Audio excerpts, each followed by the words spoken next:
1000 தலைமுறைக்கு இரக்கம் செய்கிறவராக தேவனை பார்த்தோம். நம் தேவன் தலைமுறை தலைமுறையாக கடந்து வருகிற ஜீவனுள்ள தேவனாயிருக்கிறார்.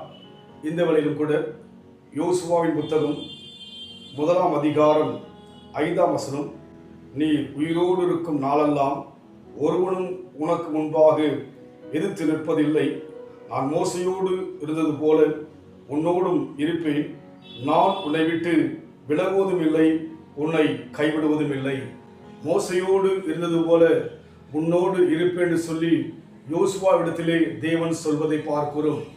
மோசையின் தலைமுறைக்கு பின்னால் யோசுவாவை தேவன் எடுத்து இஸ்ரவேல் மக்களுக்கு பயன்படுத்த விரும்புகிறார் என்று சொன்னால் 1000 தலைமுறைக்கு இரக்கம் செய்கிற தேவன் மோசையோடு அந்த யாத்திரை முடிந்து போகாதபடிக்கு, கானான் பிரயாணம் முடிந்து போகாதபடிக்கு ஆண்டவர் தொடர்ந்து யோசுவா மூலமாக ஜனங்களை வழிநடத்தும்படியாக யோசுவாவிடத்தில் சொல்லுகிறார். நான் மோசையோடு இருந்தது போல உன்னோடு இருப்பேன். நான் உன்னை விட்டு விலகுவதும் இல்லை, உன்னை கைவிடுவதும் இல்லை. அதுபோல் இன்றைக்கு ஆண்டவர் நம் வாழ்க்கையில் சொல்லுகிறார், நான் உன்னை விட்டு விலகுவதும் இல்லை, உன்னை கைவிடுவதும் இல்லை. உன்னோடு மாத்திரமல்ல, உன் சந்ததியோடு இருப்பேன்.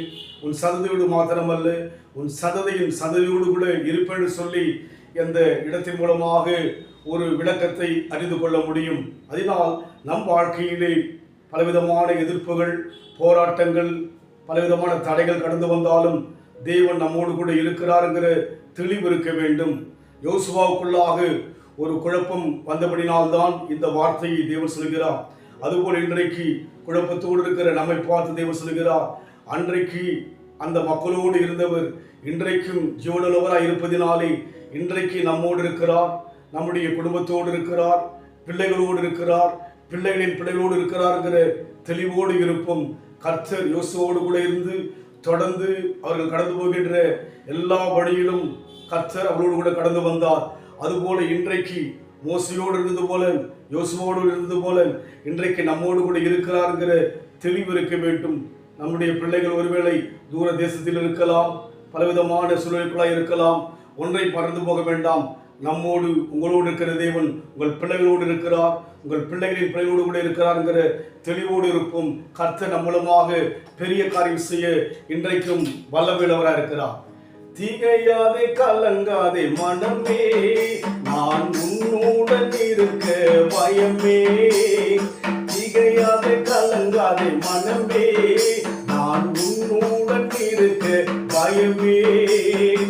அற்புதங்கள் நான் செய்திடுவேன், அற்புதங்கள் நான் செய்திடுவேன். உன்னை அதிசயமாய் நான் நடத்திடுவேன், உன்னை அதிசயமாய் நான் நடத்திடுவேன். நான் உன்னை விட்டு விலகுவதில்லை, நான் உன்னை என்றும் கைவிடுவதில்லை. அன்றைக்கு மோசையோடு இருந்தார், அதற்கு பின்னால் கலைஞன யோசுவோடு இருந்தார். இன்றைக்கு நம்மோடு இருக்கிறார். நம் தேவன் நம்மை விட்டு விலகாதவராக, நம்மை கைவிடாத தேவனாய் இருப்பதற்காக, அன்பின் ஆண்டவரே இன்றைக்கு எங்களோடு இருப்பதற்கு அடையாளங்களாக இதுவரைக்கும் நடத்திட்டு வரீங்க. அதற்காக ஸ்தோத்திரம் ஐயா. இன்னையும் உங்களுடைய கிருபையும் உங்களுடைய தயவும் எங்களோடு கூட இருப்பதை நாங்கள் உணரும்படியாக ஒப்புக் கொடுக்கிறோம். பொறுப்படுத்திக் கொள்ளுங்க. இயேசுவின் நாமத்தில் பிதாவே, ஆமென். கர்த்தர் ஆசீர்வதிப்பாராக. God bless you.